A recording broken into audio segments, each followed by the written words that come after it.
We are finally back in Desert Snow, y'all, and there is a lot of organization that I need to do up in here. But today we're going to share with you the actual cost of our recent RV road trip, a 1,700-mile RV road trip on the West Coast, including our fuel costs and the cost of our RV parks and campgrounds. Whew. If you watched the last several episodes of our mini-series up to the West Coast, you know we had a lot more space than Desert Snow. Missed him terribly, but boy, my hips, I keep bumping into all these things. I'm like, whew, you got, whew. Oh boy, there is definitely a lot of cleaning that has to be done up in here. But I have to tell you. So our RV life adventure, the cost might surprise you, but we're also going to share with you some of the highlights of our road trip, some of the must-visit places along the way, and some important planning tips. All right, let's get into it.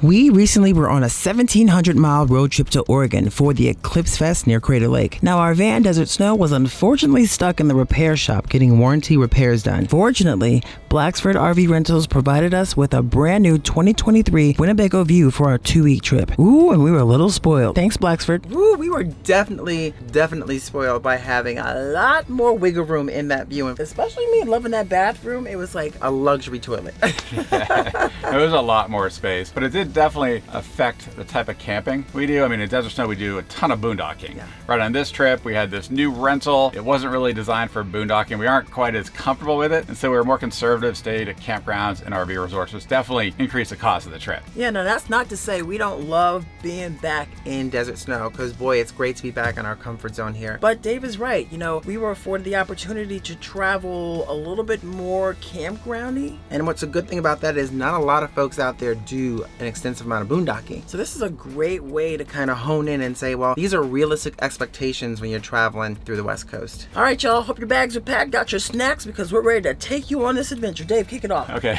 let's kick it off. So we picked up our rig in Las Vegas and headed up to Lone Pine, California, which is actually absolutely stunning. We'll go into Lone Pine a little bit later, but it was a 300-mile drive, right? And I'm gonna look right here. We actually, our first fill up was $106.07 and had to pay $6.20 a gallon. We ended up making our way into Lone Pine, California at an RV resort called Boulder Creek RV Resort, and it was absolutely amazing. So get a pen, write this down. A little expensive. It's about $85. Well, it is $85 a night, and we spent about $170 for 2 nights. But it's incredible. It's in this beautiful little town, little charm, and actually we enjoyed this Western Film Festival at the Film Festival Museum. Yeah, it was a nice surprise too. We actually didn't know what was going on. We kind of stumbled into it, and it was amazing to take part of that. And you actually met a son of a famous Western actor. He was handsome. It was Rod Cameron and his son. It was, well, his son, Rod Cameron, passed away. But what history that place had. We caught it at the right time. We met some incredible people. And if you have not seen that episode, I believe it's episode 2 of our mini-series we just released. And the RV resort was very nice too. I loved how they had the free coffee and muffins. Free coffee and muffins every morning. That was nice. And the muffins were homemade. Yeah, homemade muffins. Fresh muffin. And I will say, this is definitely a spot. If we had been in Desert Snow, we would have been off in Alabama Hills boondocking for free. Right. Up in the boulders up there. Which, by the way, that campground was literally like 5 minutes. Right. It was definitely a difficult drive in certain parts, but it was perfect if you want to get there and explore some of that history where a lot of movies were filmed up there, for sure.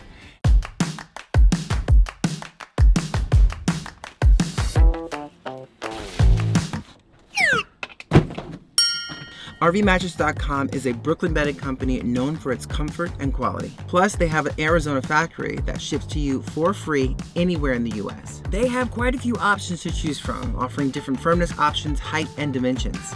Dave and I ordered 2 Dream Foam Essential mattresses in a 32 by 74 with a 6-inch height, and we've been using them now for a couple months, and let me tell you, it's a game changer in our sleep and in our morning attitudes. Dave and I felt we wanted something that was comfortable, durable, really to help us get a good night's sleep. Because you know, I said it once and I'll say it again, getting a good night's sleep leads to a long, healthy marriage. You're welcome. What we like most about our mattresses is the comfort level and quality compared to our factory mattresses. Well, our factory mattresses weren't bad, but these, they just make you want to sing. Plus for us, because we do a lot of camping in the winter and the heat of summer, it's nice to have mattresses that are temperature controlled. Not too hot, not too cold. Plus they're affordable and high quality. A winning combination. With your RV mattress by Brooklyn Bedding, you get a 120 sleep night trial, plus a 10-year warranty. You can't beat that. And they'll deliver your mattress to your doorstep for free anywhere in the U.S. Visit rvmattress.com/TurnItUpWorld to enjoy an exclusive 25% off your mattress using the promo code TurnItUpWorld. Oh, and be sure to explore all their outstanding sales throughout the month of November, which are going to be some of the biggest deals of the year, reaching up to 30% off. And thanks RV Mattress by Brooklyn Bedding for supporting this channel. And we actually have a restaurant folks should check out in Lone Pine as well. There's a great restaurant called Seasons Restaurant. We also kind of stumbled upon a bit, and we have some tips on that. I mean, I thought it was great. What do you think about Seasons? Yes, a tip for Seasons Restaurant. It's very important to get there 15 minutes early. If you do not have a reservation, you most likely will not be eating at that restaurant. It is that busy. So we were waiting about 15 minutes early in line, and by the time 5 o'clock came, for those that did not have a reservation, there was a pretty long line. And so what we tend to do and what we would recommend is head for the bar. And that is just, in our opinion, one of the coolest places to really meet some of the locals, as well as folks that may have visited Lone Pine and that area quite a bit. It was awesome. Yeah, it was amazing. And actually, you met a former Disney cartoonist. Yes. And that was a really fun experience. Oh my gosh. Again, if you have not seen that video, I would recommend go checking that out. I am going to frame. He was a cartoonist. He drew Winnie the Pooh and Eeyore, and I was really, really excited to get some notes that are attached to that, which go take a look at that video. That's all I have to say about that.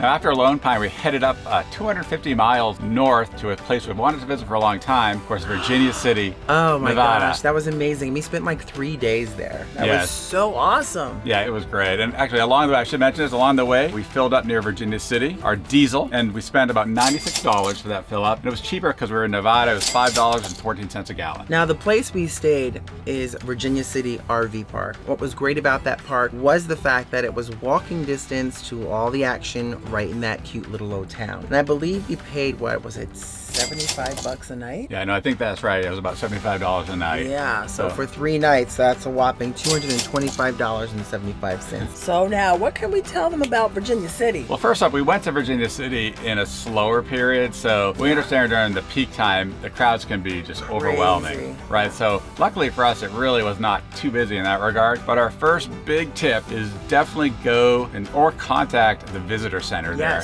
The visitor center in Virginia City is amazing. They were super helpful to us. They tell you all the activities that are currently going on that day, right? They have a list of everything going on that day and the prices. Now, some of the highlights we really enjoyed in Virginia City that we think you would really enjoy is like the Fourth Ward Museum, the school. It's a one-of-a-kind architecture. And when I say it's a one-of-a-kind architecture, it doesn't exist anymore. It's the only one of its kind, according to the director. And we actually had a wonderful tour by the director of the school. So we learned a lot of insight and tips and information about that school that we think you'd appreciate. And then we made our way over to the Collar Mine, which was another fun thing to do, right? I know, it was very cool. Now, if you're claustrophobic, you may not enjoy it. That's true. I have a little bit of claustrophobia. Yeah. But we still went in there. Right, got a little scared, but kept on going. Yeah, but he's like also 6'2". Oh, yeah. And so when you're in that mine, yeah. there's no standing up. You gotta almost walk as if you're going on your knees. You're walking through the mud, but don't take our word for it. You can actually check that episode out as well. But I will say, one of the cool things about doing this, you guys, is it supports the local business there.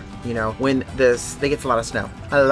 So when there's heavy snow, I'm sure a lot of those businesses tend to shut down. So if you're visiting, go ahead, do those, I call them tourist things, but you learn a lot about the community and actually what went on in that small haunted town.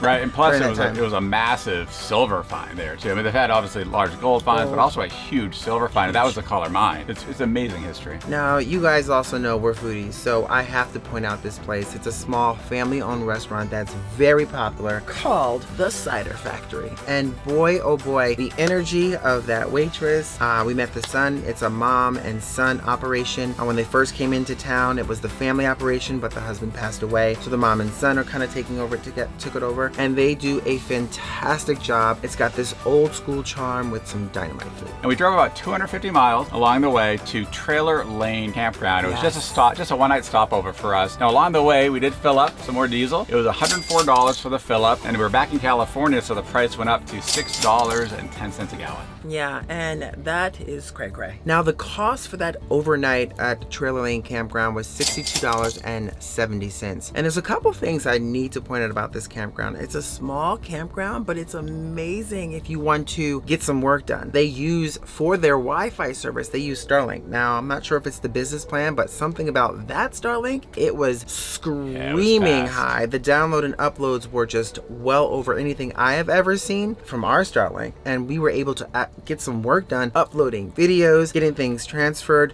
It was great to be able to get all that done without a beat, and it didn't take us long at all. There were some really beautiful views of Mount Shasta, right? Oh, the views were absolutely stunning. I mean, Mount Shasta is such a beautiful mountain. It is. Right, and that drive was beautiful. But we were just 110 miles away from Eclipse Fest. I know. And so it was a quick drive for us. We actually did not have to fill up, so no fill up during this leg, but we got to Eclipse Fest. We were boondocking there for 3 nights. You heard right, boondocking. But I have to tell you, it was not expensive to boondock for those 3 days. Not cheap. Yeah, exactly. That version was not cheap. It was definitely not Thank you for the cheap. correction, because it was not. It was like $91 and like 75 cents. It or something was, like that. exactly. And we were there for 3 nights, Yeah. Y'all. And that was just boondocking. For those 3 nights, which was a little over $275. We met just some amazing folks and also saw some old friends too there. And it was just great spending time again with both our friends and meeting all the new ones. Now, in addition to seeing the eclipse, one of the highlights was definitely seeing Crater Lake for our first time. Oh my That gosh. was an incredible experience. It really was. And a big thank you to Raul and Crystal for allowing us, since we didn't have a tow behind, to use their pickup truck, Which is awesome. It was like just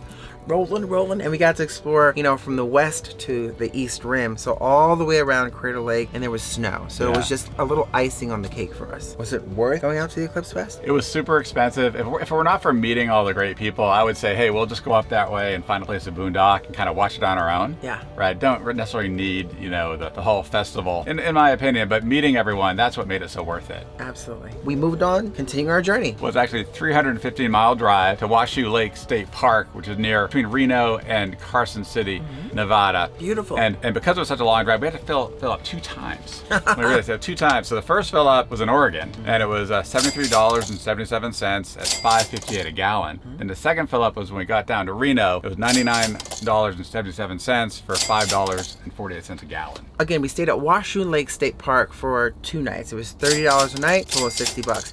The hosts that work there currently, they do a great job at making sure each spot is accommodating to the guests checking in, clean. And it's just interesting. What we paid, obviously it's $30 a night, but that was because we were using full hookups and water. Now, one thing about the lake, it is murky water, so don't expect anything like Lake Tahoe, which is crystal clear. But campground's a great spot to stop for a few nights if you're going near Reno or Carson City. Then we drove a whopping 470 miles, y'all. Headed back towards Las Vegas, ended up at the Railroad Pass Hotel and Casino at a great truck stop there. But gotta say, along the way we had 2 fill-ups. First one was for $84.74. It was $5.09 a gallon. Second one was $79.48 and $4.94 a gallon. Now, I have to say, I wasn't sure about how it would work out, us kind of overnighting. We were exhausted in basically a truck stop, and it worked out beautifully. We connected with the folks inside, both the casino as well as the travel center, that gave us instructions on where we as RVers could camp, because we wanted to make sure we respected the truckers' positions. They drive an insane amount of hours, so we wanted to respect that, and it felt really comfortable. I love the fact that there was a convenience store right there, a casino right there, and some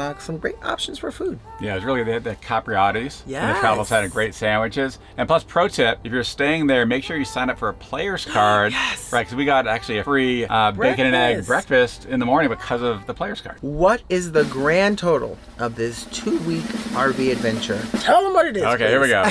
Bring out the calculators, right? Okay, so diesel costs. Yes. Fill up the rig for the entire 1,700-mile trip. It was $643.24. The cost for our camping, RV parks, the campgrounds, total there was actually, and it's 12 nights total, $792.20. Yeah, I would say that's still not terrible. Try doing that for like 12 nights in Vegas. That'll cost you several mortgage payments. So I'm just saying, that's not a terrible deal. Right, yeah, average cost $66 a night. So, not terrible, not super cheap either. This is a realistic expectation of cost. So There it is, y'all. Hey, this is probably a good opportunity to mention to everyone, we have an incredible Patreon community called our Turn It Up World Insiders. We'd love for you guys to be a part of it. It's an amazing group. Yeah, no, it's an amazing group that's super active. They have a Discord now that is going great, right? Yes. Folks are really communicating and interacting with each other. We do. We have a Discord server. We've been communicating every day. It's kind of a place for us to really get to know our insider community. You know, as we've been growing here, it gets harder and harder to keep up with everyone. But in this Discord server, it allows for all of us to connect and become really that Turn It World family we've been looking for. That's also, we're going to make an announcement of some really cool future trips we have coming up. Yeah, we have some amazing trips coming up this winter and also into the spring. So if you want to be first to know, please join that. It also helps us a lot. We really appreciate all the support. Yes, thank you so much. And we'll leave a link right on the screen and in the description box below. Now, quick question for you. Now, if you travel in an RV or van in the winter, let us know in the comments below and let us know what's your next destination. We would love to hear it. Hey, and take a second, hit that subscribe button and that notification bell so you keep getting some of the most awesome travel content out there. And on that note, we look forward to seeing y'all on the road.